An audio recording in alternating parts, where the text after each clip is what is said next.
चलो पहले एक हेडिंग लिख लेते हैं, rod as a spring. Heading लिखो,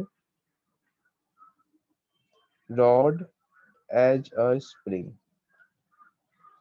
मतलब जो इस रॉड है ना, वो स्प्रिंग की तरह कैसे बिहेव करता है, इसके बारे में मैं तुम्हें भी एक्सप्लेन करूंगा। रॉड एज अ स्प्रिंग बहुत सिंपल है। तुम्हें इतना तो पता ही है ना कि स्प्रिंग किस मटेरियल का बना होता है। ऑब्वियसली मेटल का बना होता है, आयरन का बना होता है। तो देखा जाए तो कहीं ना कहीं जैसे अपन ने एक सिंपल रॉड को नीचे से फोर्स अप्लाई किया था, नीचे से अपन ने जब फोर्स अप्लाई किया था, तो इस फोर्स की वजह से क्या अपन ने रॉड में इलोंगेशन देखी थी क्या? बिल्कुल। तो जब रॉड में इलोंगेशन है और सेम फोर्स में स्प्रिंग पे लगाता हूँ, तो स्प्रिंग में भी इलोंगेशन है। तो समझ में आता है कि जब मैं रॉड पे फोर्स लगाता हूँ तो भी इलोंगेशन, स्प्रिंग पे फोर्स लगाता हूँ तो भी इलोंगेशन। तो कहीं ना कहीं से अपन ऐसा तो कह सकते हैं ना कि रॉड जो है एक स्प्रिंग की तरह ही है, देखा जाए तो। अब इसी के बेसिस पे अपन कुछ फंडामेंटल फाइंड करेंगे। फंडामेंटल कहने का मतलब, जैसे तुम्हें मैंने अभी तक स्प्रिंग कांस्टेंट के बारे में डिटेल नहीं बताया है। मैंने सिंपल कहा था कि F इक्वल्स टू के एक्स होता है। ये के क्या होता है, के के बारे में मैंने अभी तक नहीं एक्सप्लेन किया है। तो इस के बारे में अपन अब डिटेल में समझेंगे कि आखिर के होता क्या है, के कौन कौन से पे डिपेंड करेगा, कौन कौन से वेरिएबल है इसके अंदर, किस किस प्रॉपर्टी पे डिपेंड करता है, ये सब अपन इस वाले टॉपिक में देखेंगे। तो सबसे पहले रॉड एज ए स्प्रिंग को मैंने तुम्हें एक्सप्लेन करने की कोशिश करा है कि एक जो सिंपल रॉड है वो एक स्प्रिंग की तरह कैसे बिहेव करता है। इसका सिंपल सा रीजन है कि जब अपन ने रॉड पे एफ अमाउंट का फोर्स अप्लाई करा था, तो मैंने रॉड में इलोंगेशन देखी थी। एंड सेम फोर्स यदि मैं स्प्रिंग पे अप्लाई करूंगा तो भी मैं यहाँ पे इलोंगेशन देख रहा हूँ। तो इलोंगेशन तो दोनों में ही हो रहा है, और दोनों में जब इलोंगेशन हो रहा है, इसका मतलब कि कहीं ना कहीं रॉड भी एज अ स्प्रिंग की तरह बिहेव करेगा। अब अपन इसको डिटेल में समझते हैं, मैथमेटिकल बैकग्राउंड से समझते हैं, ध्यान से देखना। सबसे पहले तुम्हें पता है कि यंग्स मॉडुलस क्या होता है, y equals to force upon area और नीचे डेल्टा एल बाई एल। यदि मैं इसे और अच्छे से लिखूं तो longitudinal stress upon longitudinal strain, है ना। Longitudinal stress upon longitudinal strain, ये सिंपल आ जाएगा y। अब सोच के देखना, यदि मैं तुमसे कहूं कि मैं f लिखना चाहता हूं, तो तुम सिंपल कहोगे y L by L into area आ जाएगा, यही आएगा। यदि मैं एफ इक्वल्स टू कहूँ कि इसको अरेंज करो अच्छे से, तो ए वाई बाई एल को तुम अलग लिखोगे और डेल्टा एल को अलग लिखोगे। अब ध्यान से देखो, डेल्टा एल है क्या? इस वाले केस के लिए देखा जाए तो इलोंगेशन है। ये कंप्रेशन भी हो सकता है, ऐसा जरूरी नहीं कि सिर्फ इलोंगेशन ही होगा, है ना। तो इलोंगेशन कंप्रेशन दोनों में से कुछ भी हो सकता है। तो यदि मैं सिंपल तुमसे कहूँ कि यदि मैं इलोंगेशन डेल्टा एल को यदि एक्स मान लूँ थोड़ी देर के लिए, और ये जो कंप्लीट टर्म जो तुम देख रहे हो ए वाई बाई एल, ये तो कांस्टेंट है ना। अब इसी कांस्टेंट को अपन ने के कह दिया, तो यहीं से एक फॉर्मूला डिराइव होता है एफ इक्वल्स टू के एक्स, समझ रहे हो। और तुम ध्यान से देखो तो स्प्रिंग कांस्टेंट क्या है, ए वाई अपॉन एल। ए है यहाँ पे क्या, एरिया, वाई है क्या, एंगल्स मॉडुलस, और एल है क्या, लेंथ ऑफ स्प्रिंग, या फिर नेचुरल लेंथ कह सकते हो, natural length of rod, right. तो ये के इस वाले पे डिपेंड करा। पहले बताओ ये तुम्हें समझ में आया हो तो ये इसका मैसेज करो।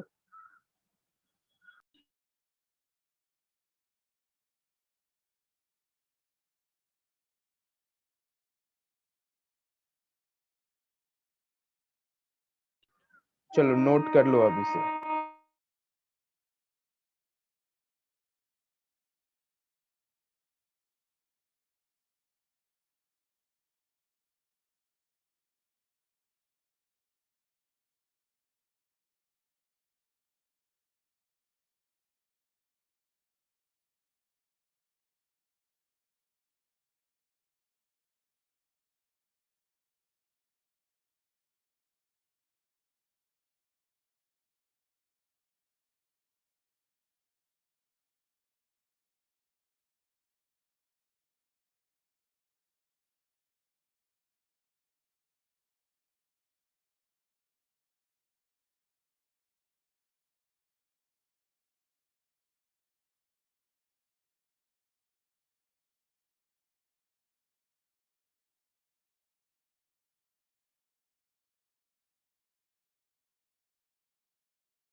नोट कर लेने के बाद डन का मैसेज कर देना।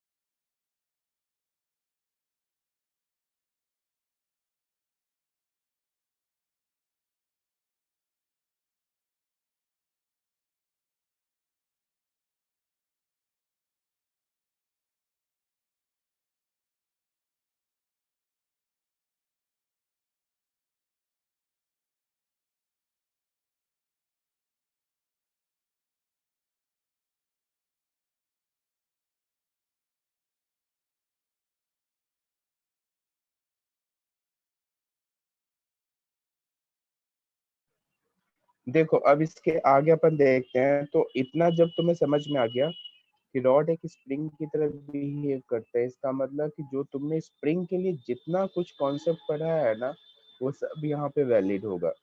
सबसे पहले यदि मैं बात करूँ कॉम्बिनेशन ऑफ स्प्रिंग, तो यहाँ पे कॉम्बिनेशन ऑफ स्प्रिंग जैसे तुम्हें सीरीज और पैरेलल के लिए फॉर्मूला पता है, सिमिलरली यहाँ भी अपन रॉड के लिए भी कॉम्बिनेशन देख सकते हैं। तो सबसे पहले अपन कॉम्बिनेशन की बात करते हैं। तो मैं पहले सीरीज कॉम्बिनेशन की बात करता हूँ। तो देखो सीरीज कॉम्बिनेशन में क्या होगा, सिंपल समझो। यहाँ पे एक सिंपल रॉड गिवन है, ठीक है, और ये जो रॉड है ना, ये किसी दूसरे रॉड से कनेक्टेड है। अब यहाँ पे तुम क्लियरली देख सकते हो, यहाँ पे तुम्हारे पास दो डिफरेंट डिफरेंट मटेरियल्स के रॉड है।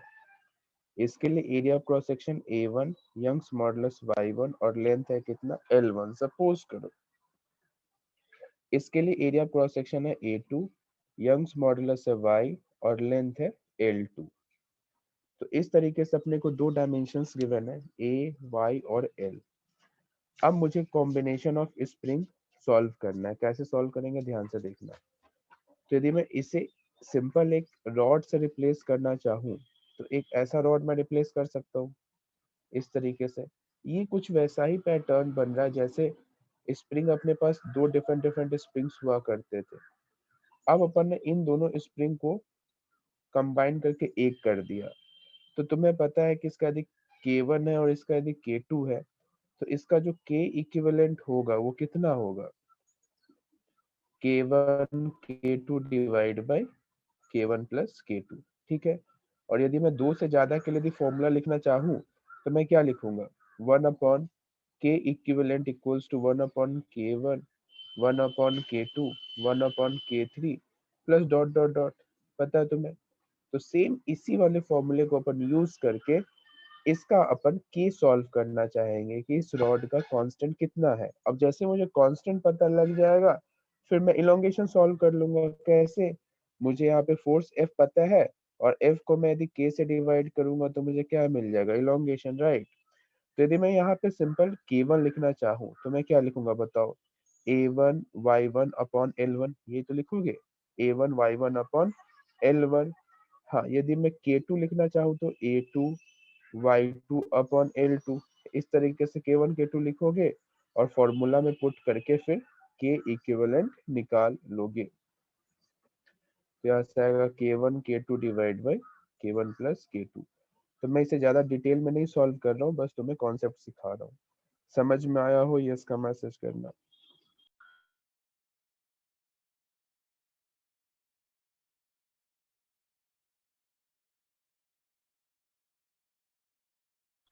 नोट करो, बहुत आसान सा टॉपिक है, नोट करो।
नोट कर लेना, डन का मैसेज कर देना।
चलो अब आगे देखेंगे, कुछ क्वेश्चंस देखते हैं।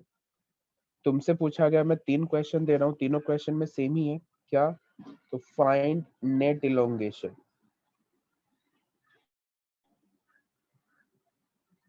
इलोंगेशन फाइंड आउट करना है। 3 डिफरेंट क्वेश्चंस है, ध्यान से देखना है।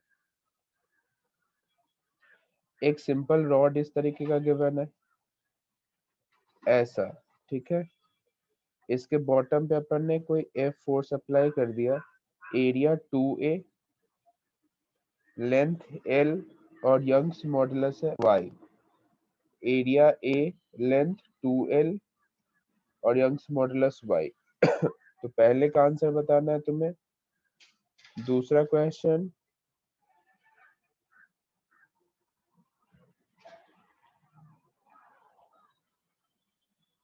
यहाँ पे तुम्हें 3 डिफरेंट रॉड्स गिवन है, ठीक है। 3 डिफरेंट रॉड्स गिवन है, और बॉटम पे मैंने एफ फोर्स अप्लाई करा है। Area cross section A 3a, length l y। Area A, length 2l y। इधर एरिया है 4a, लेंथ l और 2y। करो सॉल्व दोनों क्वेश्चन को। नेट इलोंगेशन सॉल्व करना है।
सिर्फ मुझे कॉफिशिएंट मैसेज करो, एफ एल अपन ए वाई के आगे जो मल्टीप्लायर है उसे को सिर्फ मैसेज करना है।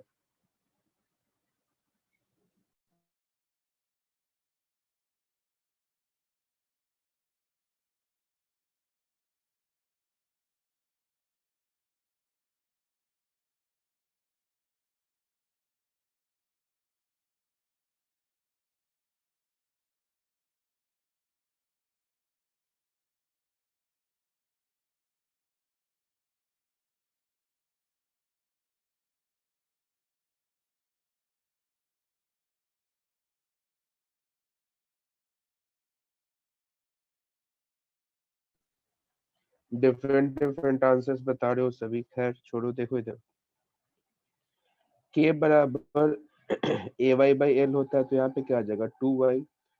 तो इसे यदि मैं k1 कहता हूँ तो इसे मैं 2k कह सकता हूँ क्या?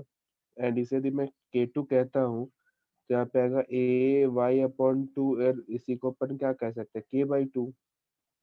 तो सिंपल समझ में आता है, k इक्विवेलेंट आ जाएगा 2k into k/2 and 2k plus k/2।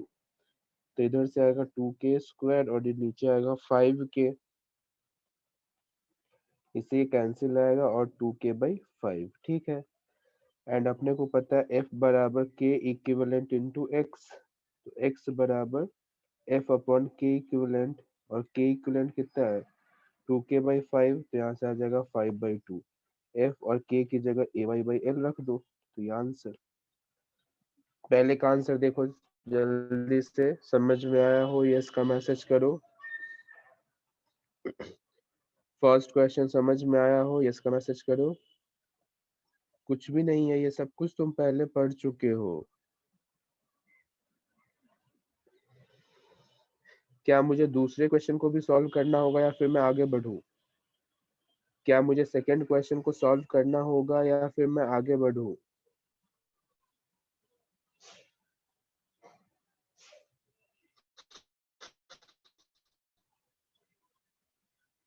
आगे ओके, कर लोगे ना सेकंड क्वेश्चन? ऐसे एक बार जल्दी से मुझे आंसर मैसेज कर दो।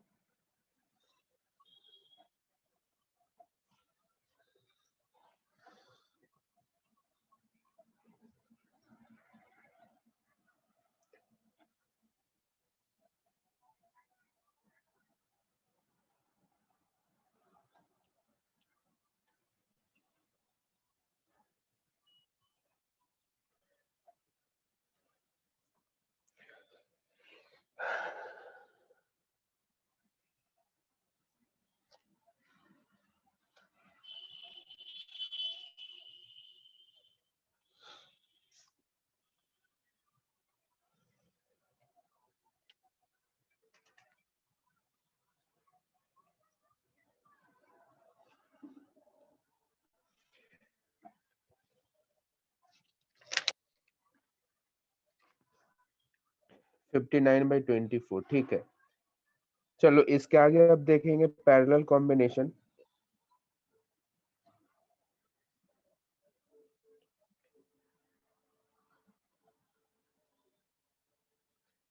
तो देखो पैरेलल कॉम्बिनेशन में क्या होगा, सिंपल समझो। एक रॉड इस तरीके से, एक रॉड कुछ ऐसा, एंड दोनों को कनेक्ट करके और नीचे से एफ फोर्स अप्लाई कर दिया गया। एरिया 2y, y और l, ए वाई और एल। तो इन दो को अपन ध्यान से देखें तो इसका कॉम्बिनेशन कुछ इस तरीके से बनेगा, है ना। बस स्प्रिंग की तरह इसे ट्रीट करना है, बाकी नया काम कुछ भी नहीं करना है। और ये एक सिंगल स्प्रिंग से रिप्लेस होगा, और यहाँ पे मैंने एफ फोर्स अप्लाई करा और ये आ गया अपने के इक्विवेलेंट। इधर k1 कह दो, इधर k2 कह दो, और तुम्हें ऑलरेडी पता है कि के इक्विवेलेंट क्या लिखते हो, k1 प्लस k2 दोनों को ऐड करते हो, तो यहाँ पे क्या आ जाएगा, K equivalent equals to 2ay l plus ay/l, यही आ जाएगा। तो यहाँ से आएगा 3ay/l, एंड f बराबर k इंटू एक्स, तो x बराबर f/k, और f के कितना है तो 3ay और एल की जगह सिंपल एल आ जाएगा आंसर। देखो समझो, किसी को किसी में डाउट है तो पूछो।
बढ़िया, आगे क्या? अब हेडिंग लिखना है, एनर्जी स्टोर्ड। हाँ लिखो अब।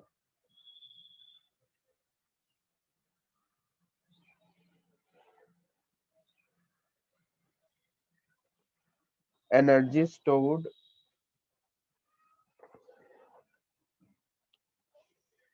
इन अ रॉड।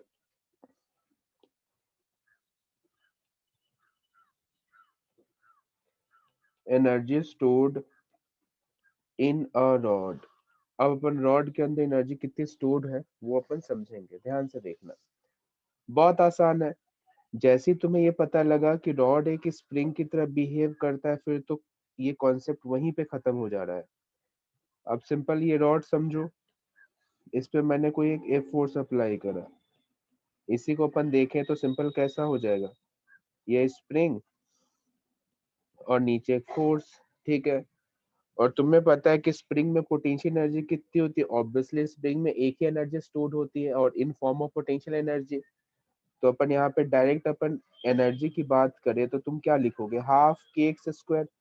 सपोज करो यदि मैंने एक्स का इलोंगेशन माना है तो क्या मैं लिख सकता हूँ energy store equals to half के X square. Suppose area A, length L and Young's modulus Y मुझे गिवन है, तो इसके बेसिस पे यदि मुझे इस रॉड में एनर्जी स्टोर्ड लिखनी होगी तो मैं क्या लिखूंगा, देखो ध्यान से, टोटल एनर्जी या फिर सिर्फ एनर्जी, जैसा तुम लिखना चाहो लिख सकते हो, कोई दिक्कत नहीं है। यहाँ पे हाफ के की जगह आएगा A Y by L into X. सही लिख रहा हूँ क्या? तो हाफ के एक्स स्क्वायर। अब देखो ध्यान से, तुम्हें इतना तो पता है ना कि जो एक्स है वो बेसिकली है क्या, एक्स है जो इलोंगेशन है। तो यदि मैं इसी को थोड़ा और अच्छे से सजा के लिखूं, ध्यान से देखना, तो A Y by L into X square, और मैंने एक एल से ऊपर नीचे मल्टीप्लाई डिवाइड किया है, एल से मैंने ऊपर नीचे मल्टीप्लाई डिवाइड किया। ध्यान से देखना है, एक एक स्टेप को ध्यान से देखना, ध्यान से, है ना। तो 1/2 area into length, area into length, and इधर आएगा एक्स बाय एल का स्क्वायर और इंटू में वाई। एक एक स्टेप ध्यान से।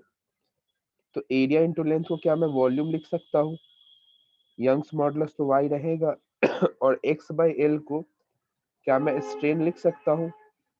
तो ये जो एनर्जी है, जिसको तुम चाहो तो यू से लिखो, ज्यादा सही रहेगा क्योंकि पोटेंशियल के फॉर्म में है। तो हाफ इंटू स्ट्रेन का square into Y into volume. तो ये एनर्जी का एक डेरिवेशन आया। अच्छा, तुमसे भी कोई पूछे कि मुझे एनर्जी पर यूनिट वॉल्यूम बताओ, क्या एनर्जी पर यूनिट वॉल्यूम, तो एनर्जी पर यूनिट वॉल्यूम है, यानी कि तुमसे यू बाई वी पूछ रहा है। तो सिंपल तुम कहोगे यू बाई वी को अपन स्मॉल यू से लिखते हैं, और ये आ जाएगा half into Y into strain का स्क्वायर। तुम्हें ये समझ में आया हो तो ये इसका मैसेज करो।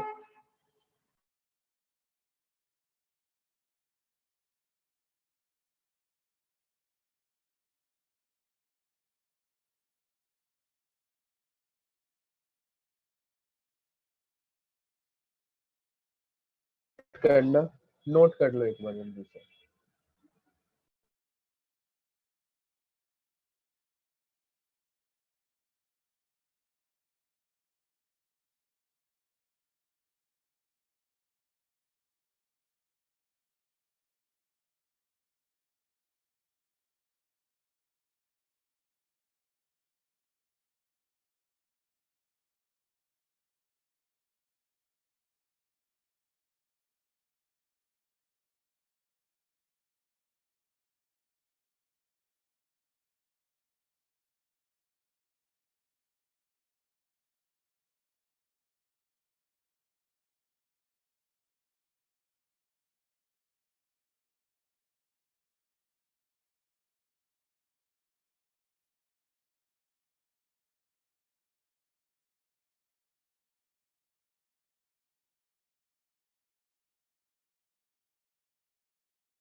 देखना, अब अपन इसमें कुछ और वेरिएशन करेंगे। ये यदि तुम्हें समझ में आ गया हो, नोट कर लियो, तो एक बार डन का मैसेज करो। इसे फिर मैं एक बार थोड़ा पीछे लिखता हूँ। U बाई वी यानी कि एनर्जी पर यूनिट वॉल्यूम क्या आया था, half into Y into strain का स्क्वायर, राइट, ये आया था ना। अब ध्यान से देखना, y को मैं क्या लिख सकता हूँ, स्ट्रेस अपॉन स्ट्रेन लिख सकते हैं क्या। तो ये u इक्वल्स टू क्या आएगा, half into stress upon strain. देखो इसे कुछ मतलब ये जो भी मैं फॉर्मूला बता रहा हूँ इसे याद तो नहीं करना, बस कन्वर्जन अपने को सीखना है। तो energy per unit volume half into stress into strain, ये अपने को ध्यान रखना है। Energy per unit volume half into stress into strain, तो एक ये मेन फॉर्मूला है।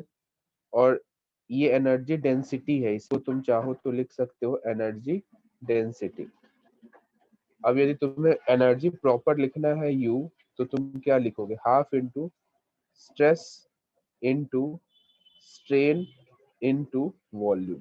ठीक है, तो ये कुछ कन्वर्जन है, नोट कर लो।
इस पे बेस्ड एक आसान सा क्वेश्चन कर लेते हैं, क्योंकि ये सब क्वेश्चन तुम्हें मतलब इसमें सब कुछ गिवन ही होता है, उसके बेसिस पे ही अपन सॉल्व करते हैं।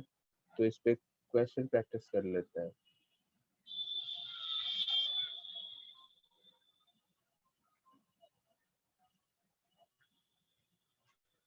देखना, नोट कर लिए क्या।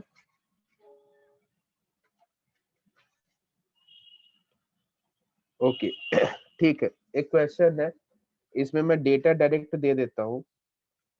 टोटल इलोंगेशन मुझे गिवन है 2 millimetre, total elongation 2 millimetre, area given है 2 मिलीमीटर स्क्वायर,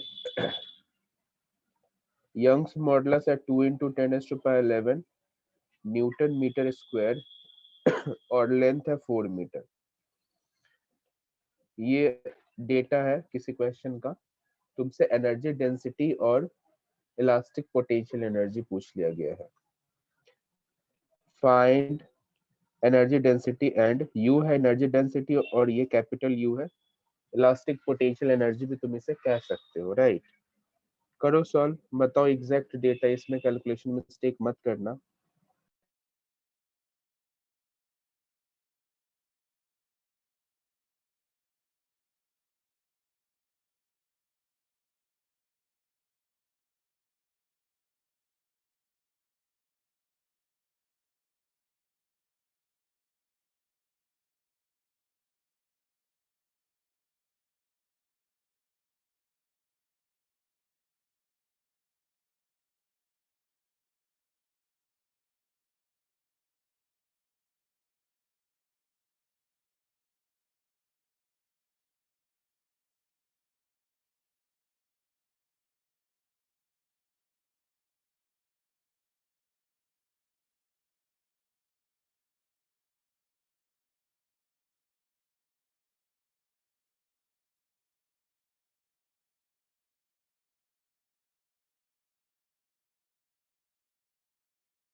ओके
आ गया होगा आंसर, मैसेज करो एक बार तो अपन चेक कर लेते हैं फिर आगे बढ़ेंगे।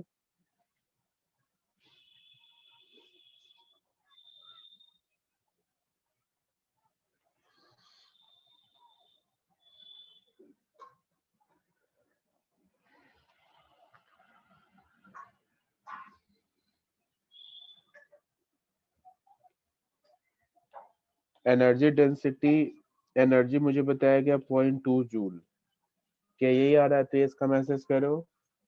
एनर्जी डेंसिटी भी बताओ।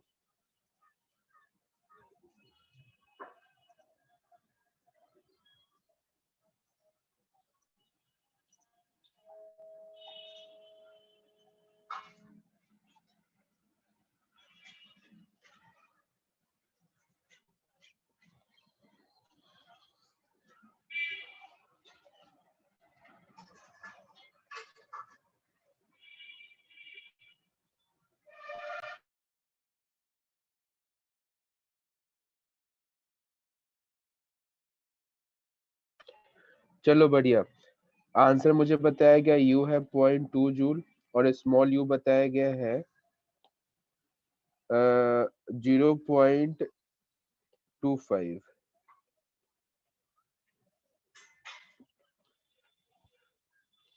यही आंसर है, तो इसका मैसेज करो जल्दी जल्दी, एक्टिव हो।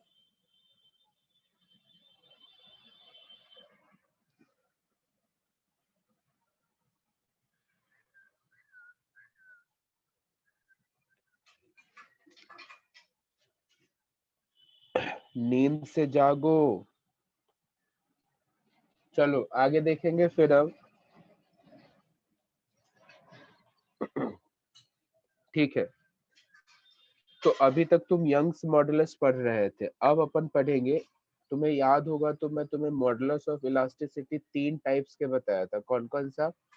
यंग्स मॉडुलस, बल्क मॉडुलस और मॉडुलस ऑफ रिजिडिटी। तो अभी अपन ने कंप्लीट करा यंग्स मॉडुलस। अब अपन आते हैं सेकंड पे, modulus of rigidity. Modulus of rigidity जिसको अपन ईटा से लिखते हैं, किससे? ईटा से। और ईटा होगा क्या? तो बहुत simple, shear stress divide by shear strain. Simple है। जैसे यंग्स मॉडुलस लॉन्गिट्यूडनल स्ट्रेस और लॉन्गिट्यूडनल स्ट्रेन का रेशियो है मॉडुलस ऑफ रिजिडिटी। इसका यदि सिंपल सा एक डायग्राम से तुम्हें एक्सप्लेन करना चाहूँ, तो अपने पास ये कोई क्यूब है, इस पे अपन ने कोई एक टेंजेंशियल फोर्स एफ अप्लाई करा, और बाद में मुझे इसका डायग्राम कुछ ऐसा दिख रहा है, इस तरीके का। ठीक है, तो इसमें जो भी लेंथ में चेंजेस हुआ है, ये मान लो डेल्टा एल एल, इसे अपन फाई कहेंगे। तो जो यहाँ पे शियर स्ट्रेन होगा वो क्या फाई के बराबर होगा? और फाई किसके बराबर होगा? डेल्टा एल बाई एल के। और शियर स्ट्रेन की, स्ट्रेन तो लिख लिया, अब स्ट्रेस की यदि मैं बात करूं, तो स्ट्रेस सिंपल लिखोगे फोर्स अपॉन एरिया, राइट। तो यहाँ से ईटा इक्वल्स टू आ जाएगा फोर्स अपॉन एरिया और यहाँ पे फाई। तो इस तरीके से ये फॉर्म बन जाता है अपना। नोट करना।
देखना नेक्स्ट, बल्क मॉडुलस।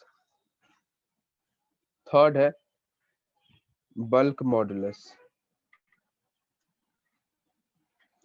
देखो बल्क मॉडुलस को अपन सिंपल कैपिटल बी से डिनोट करते हैं।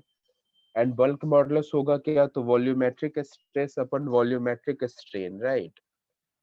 तो इसका तुम्हें डायग्राम मैंने पहले भी एक्सप्लेन किया हुआ है, एक बार मैं फिर एक्सप्लेन कर देता हूँ। सपोज करो ये भी कोई स्फीयर है और यहाँ पे कोई अपन ने पिस्टन फिट कर दिया है एंड इधर लिक्विड या फिर कोई फ्लूइड अपन ने फिल किया हुआ है। इस पिस्टन को जैसे जैसे फोर्स अप्लाई करोगे इस स्फीयर में तुम चेंजेस देखोगे, राइट। तो यदि मैं बल्क मॉडुलस बी लिखूं तो क्या लिखोगे, volumetric stress upon volumetric strain, right. तो यहाँ से देखो बल्क मॉडुलस सिंपल लिखना चाहें तो वॉल्यूमेट्रिक स्ट्रेन क्या हो जाएगा, फोर्स अपॉन एरिया।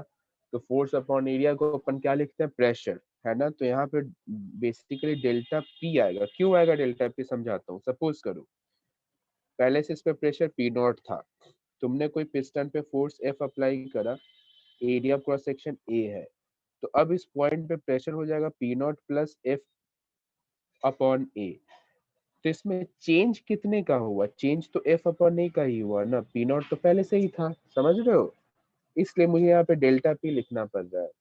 तो डेल्टा पी का सिंपल सा मतलब होगा किसी भी पर्टिकुलर पॉइंट पे चेंज इन प्रेशर। और स्ट्रेन के लिए मैं बात करूं तो डेल्टा वी बाई वी। अच्छा एक चीज और,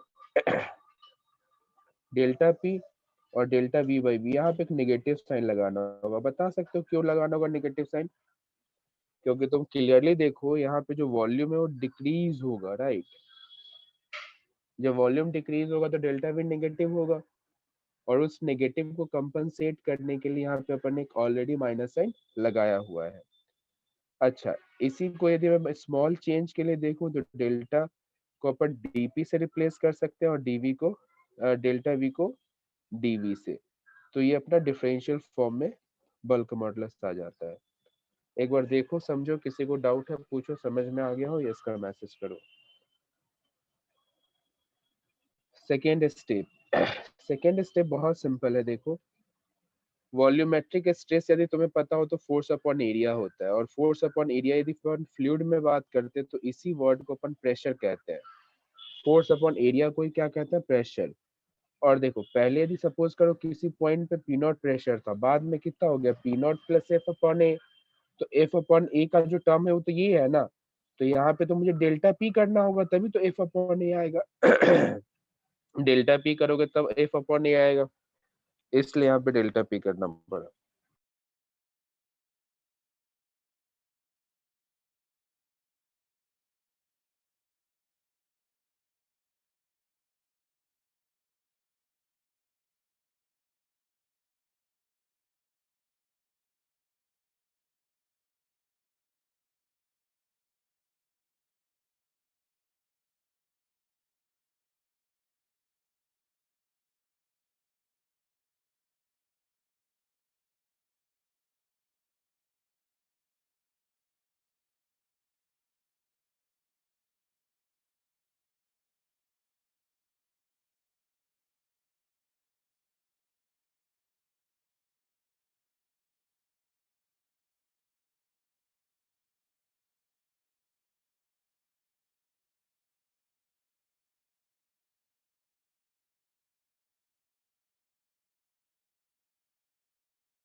नोट कर लेना, डन का मैसेज कर देना।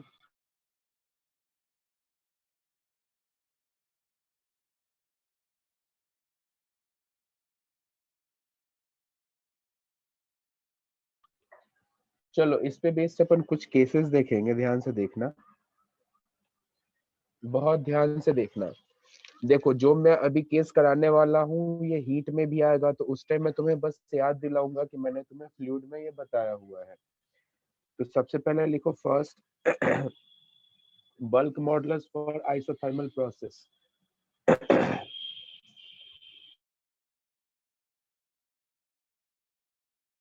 Bulk modulus for isothermal process.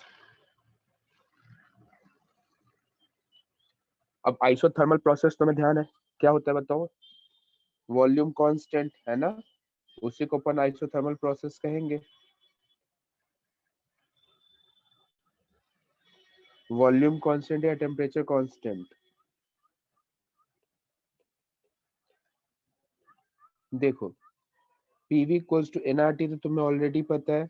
इसे ना क्या करो कि वी के रेस्पेक्ट में डिफरेंशिएट कर दो, ध्यान से देखना। तो इसे अपन पहले टी के रेस्पेक्ट में या फिर सिंपल इसे डिफरेंशियल फॉर्म में लिख दे। तो क्या मैं ऐसे लिख सकता हूँ v plus d p and p into d v बराबर 0? बताओ लिख सकते हैं क्या? तो simple dp divide by dv equals to minus p by v, ध्यान से देखना। तो dp डिवाइड बाई dv और इस v को मैं नीचे ले आऊं, माइनस साइन को इधर, तो ये क्या से p के बराबर होगा क्या? देखो ध्यान से। और जब ये p के बराबर होगा तो मुझे क्लियरली दिख रहा है कि इसी टर्म को अपन बल्क मॉडुलस कहते हैं। एंड मैं डायरेक्ट बोला करूंगा कि आइसोथर्मल प्रोसेस यानी जब टेम्परेचर कांस्टेंट हो उस टाइम बल्क मॉडुलस उसके प्रेशर के बराबर होता है। क्या बात तुम्हें समझ में आती है? तो ये इसका मैसेज करो। Bulk modulus for isothermal process किसके बराबर है? प्रेशर के बराबर। और प्रेशर किसका? फ्लूइड का या गैस का, ठीक है। तो उस गैस में जो भी प्रेशर होगा या फ्लूइड में जो प्रेशर होगा वही उसका बल्क मॉडुलस के बराबर होगा। कब? जब आइसोथर्मल प्रोसेस होगा तब। नोट करना।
माइनस साइन यहाँ पे मैंने ऑलरेडी इंक्लूड कर दिया ना। देखो bulk modulus equals to minus delta p divide by delta v by v होता है ना, तो इस माइनस को मैंने इधर करके इसी को तो बी लिख दिया ना। देखो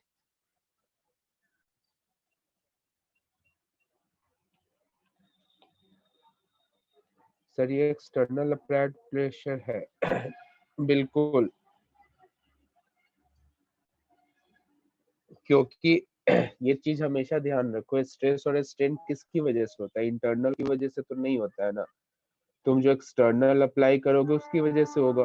वो और बात है कि कभी कभी इंटरनल और एक्सटर्नल इक्वल हो जाता है तो इंटरनल भी अपन काउंट कर लेते हैं, लेकिन ये हमेशा ध्यान रखना स्ट्रेस और स्ट्रेन हमेशा अपन एक्सटर्नल की वजह से देखते हैं। जो भी अपन बाहर से फोर्स अप्लाई कर रहे हैं उसकी वजह से क्या चेंज हुआ, इस पे अपन ज्यादा ध्यान देते हैं।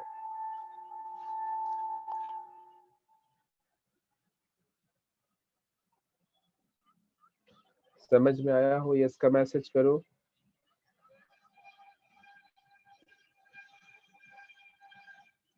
ओके, क्या तुम ये नोट कर लिए?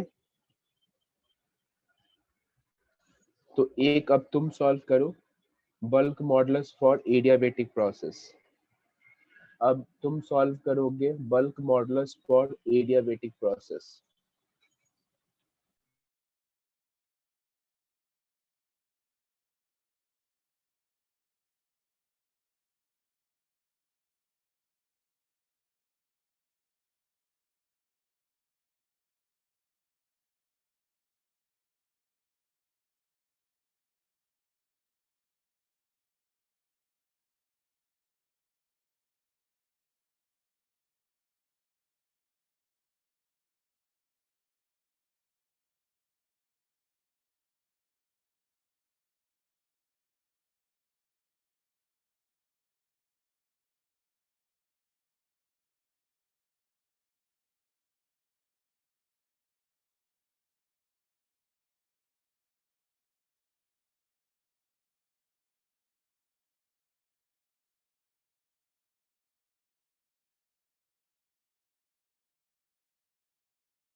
आगे आंसर तो बताओ।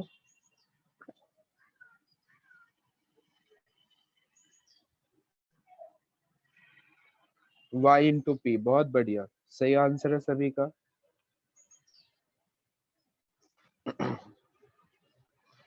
देखो, तुम सभी जानते हो कि adiabatic process p v raise to power gamma,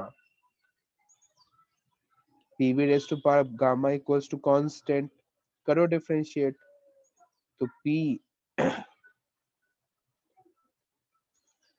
gamma into v पे गामा -1, देख लेना गामा में कंफ्यूज मत होना, एंड इधर आ जाएगा डीवी और पी तो रहेगा ही, और ये 0, सिंपल। तो तुमने सॉल्व किया होगा तो dp by dv equals to, ये आया होगा गामा इंटू पी के बराबर। तो इस एडियाबेटिक प्रोसेस के लिए बल्क मॉडुलस है गामा इंटू पी के बराबर। ये आया क्या सभी का, तो बताओ, यस का मैसेज करो।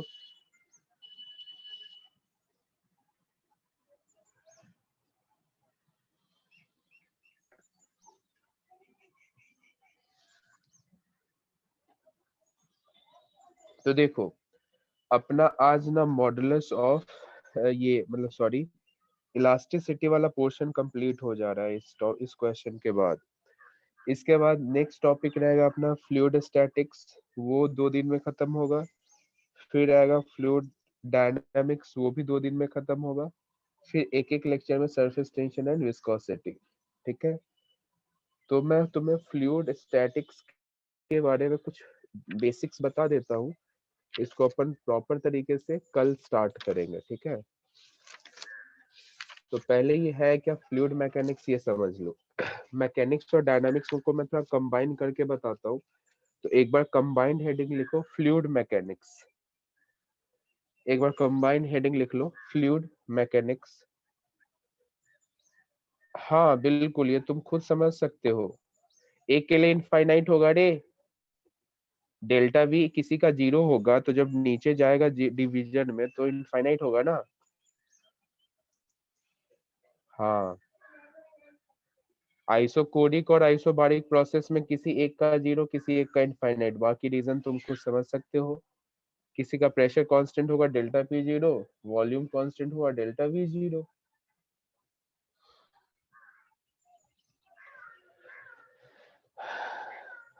तो मैं क्या कह रहा था, हेडिंग लिखो फ्लूइड मैकेनिक्स। एक बार मैं तुम्हें फिर से याद दिलाना चाहूँ, 68 days टू गो, ये सिर्फ मैं डराने के लिए नहीं लिख रहा हूँ, तुम्हें बस याद दिलाने के लिए। अभी 68 है, ये जल्दी ही सिंगल डिजिट में आ जाएगा। डर लगना चाहिए, बिल्कुल लगना चाहिए, डर बिल्कुल लगना चाहिए। मैं डर को हमेशा सपोर्ट करता हूँ, क्योंकि डर के आगे जीत है, ऐसा माउंटेन ड्यू ने बताया मुझे।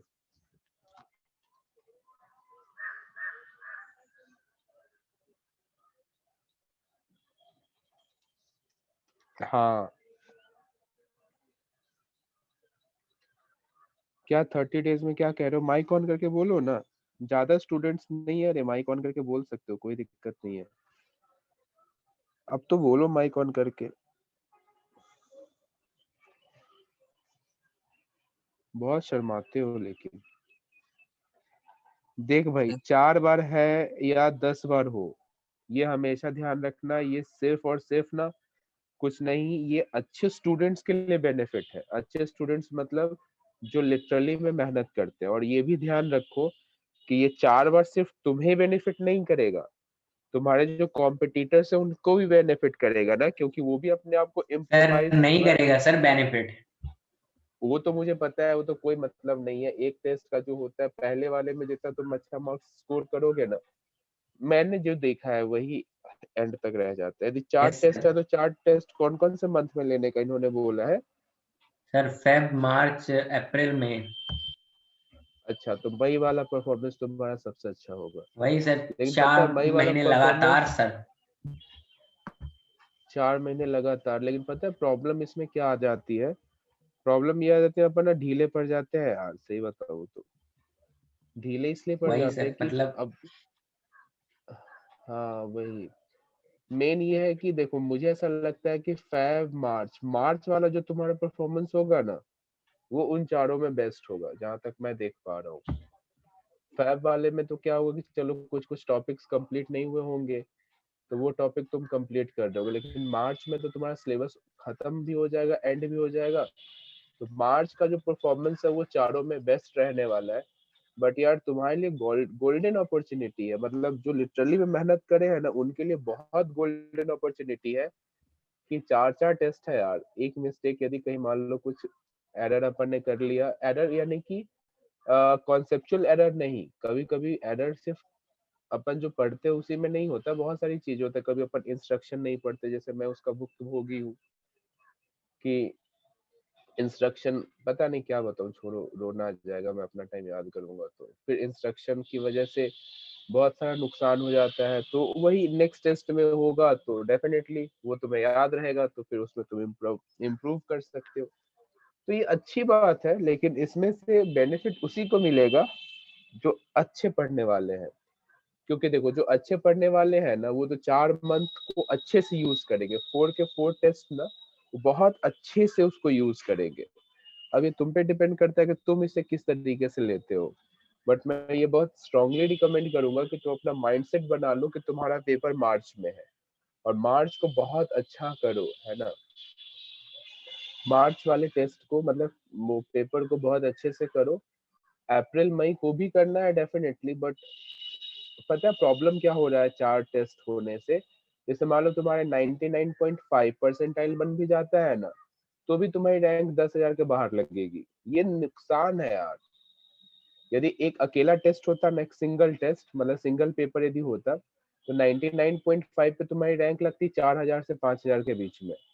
अब यदि तुम्हें 99.5 तुम्हारे चारों में बेस्ट है, तो तुम्हारी रैंक लगेगी 6-7 हजार, 8,000, मतलब मुझे तो कंफर्म 8,000 के बाहर ही लगेगी। इसका सीधा सीधा मतलब है कि जिन्होंने कुछ टेस्ट में अच्छा नहीं किया था वो फिर उसमें घुसेंगे ना बीच में, तो इसकी वजह से रैंक फिर पीछे खिसकेगी। तो डेफिनेटली चैलेंज तो है, बट क्या करोगे, अपॉर्चुनिटी की तरह यदि से लेके देखते हो तो अपने लिए बेनिफिट है। एटलीस्ट माइंड सेट करने में थोड़ा आसान रहा होगा कि अरे चलो 4 टेस्ट है, 4 टेस्ट है, तो थोड़ा साइकोलॉजिकल बेनिफिट मिलेगा। बट इस साइकोलॉजिकल बेनिफिट के पीछे मत रहना। ये मान के ही चलना कि एक पेपर है, मार्च का पेपर है, और इस मार्च के पेपर में अपने को 100% देना है। और एक बार दे के फ्री हो जाओगे ना, तुम्हें यदि मार्च वाला पेपर यदि तुम्हारा बहुत अच्छा चला गया, तो मैं ये लिख के दे सकता हूँ कि अप्रैल और मई का पेपर उससे भी अच्छा जाएगा। क्यों? क्योंकि तुम्हारे उसके बाद ना एक्सटर्नल प्रेशर सीधा कम हो जाएगा। क्योंकि क्या होता है कि एक बार जब पेपर अच्छे से चला जाता है ना, तो अपन रिलैक्स हो जाते हैं, और जब रिलैक्स होके पेपर देते हैं ना, तो अपना परफॉर्मेंस पहले वाले से भी अच्छा निखर के आता है। तो एक बार किसी 2 टेस्ट में, फेब या मार्च में, किसी एक में एक सीट कंफर्म कर लो एनआईटी में। फिर जैसी सीट कंफर्म हो जाएगा ना, उसके बाद मैं कंफर्म कह सकता हूँ कि अप्रैल और मई वाले पेपर में तुम अपना ब्रांच इंप्रूव जरूर कर लोगे। क्या समझ पा रहे हो क्या सभी? Sir. Yes yes sir. Sir. हाँ तो फेब और मार्च के पेपर से एक सीट कंफर्म करना अपने को, कि एनआईटी में अपन एंट्री तो कर गए हैं। और अप्रैल और मई जैसे तुम एंट्री वाले पे, अब ऐसा मत होना कि अरे एनआईटी मिल गया अपन तो खुश हो गए, छोड़ यार अब कौन पढ़ता है, ऐसे करोगे फिर तो नुकसान कर लोगे यार। मैं तुम्हें एक चीज और बता दूं कि अब एनआईटी और आईआईटी के सारे स्टूडेंट का प्लेसमेंट भी नहीं होता है। तुम्हें ये जान के आश्चर्य होगा, बट ये मैं सही बता रहा हूँ कि अब ऐसा सिनेरियो आ गया है कि आईआईटी और एनआईटी के बीच जो सारे बच्चे होते हैं ना, उन सभी का प्लेसमेंट भी नहीं होता है। रीजन बस यही है, इतने सारे कॉलेजेस खोल दिए, इतने सारे सीट्स बढ़ा दिए।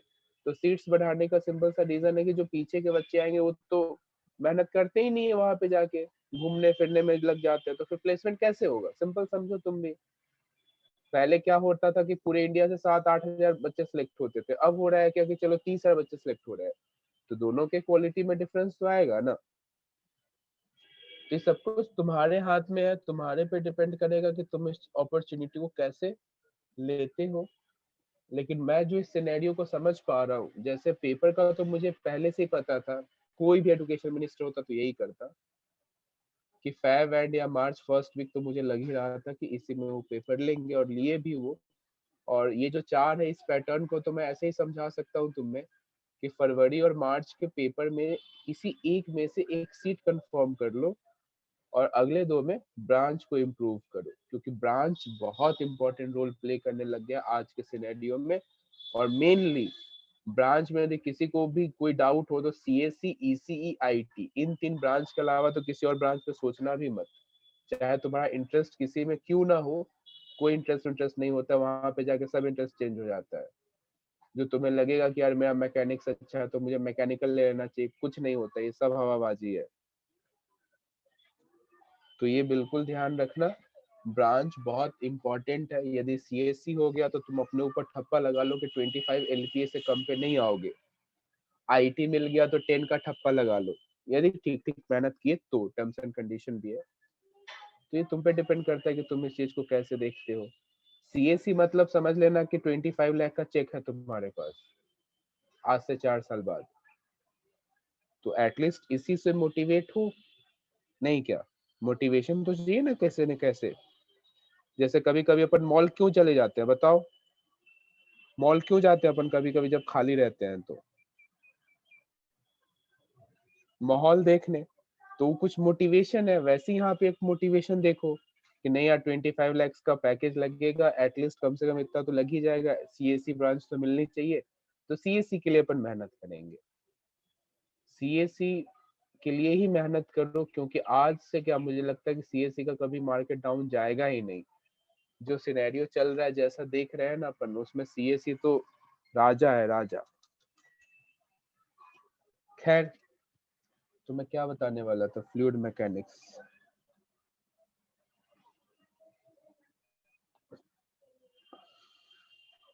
बाप रे बाप, आर्टिफिशियल इंटेलिजेंस तो सब सीएससी वाले ही करते हैं।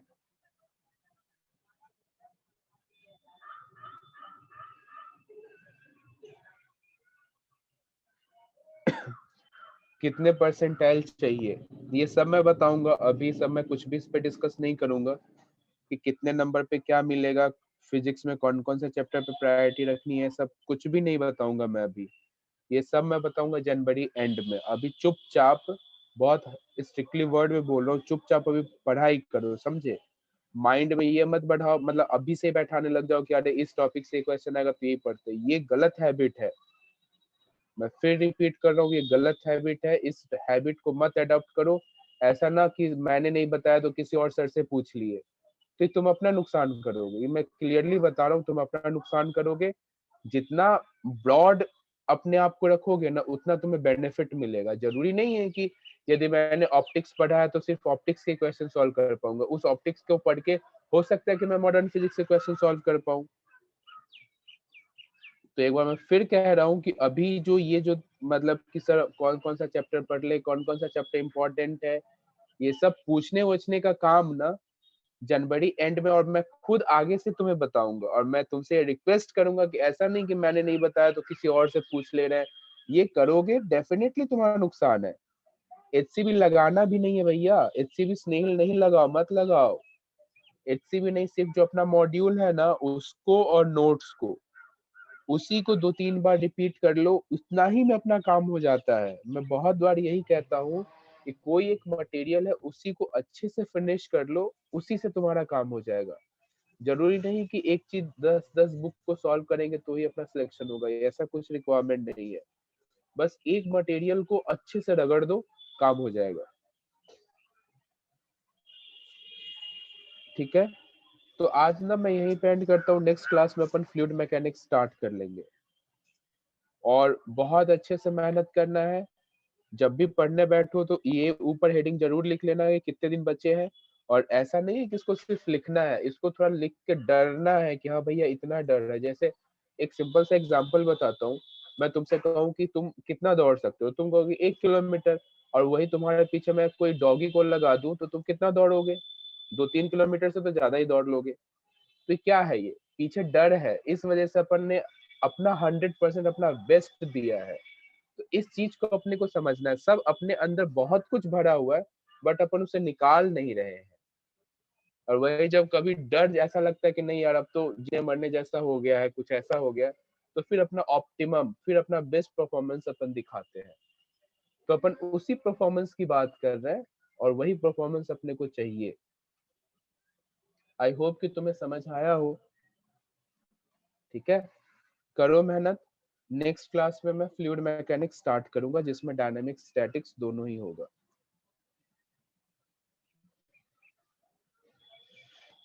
ठीक है, फिर तुम में से मैं किसी को होस्ट बना देता हूँ। स्नेहिल, मैं तुम्हें होस्ट बना देता हूँ, सर को ट्रांसफर कर देना।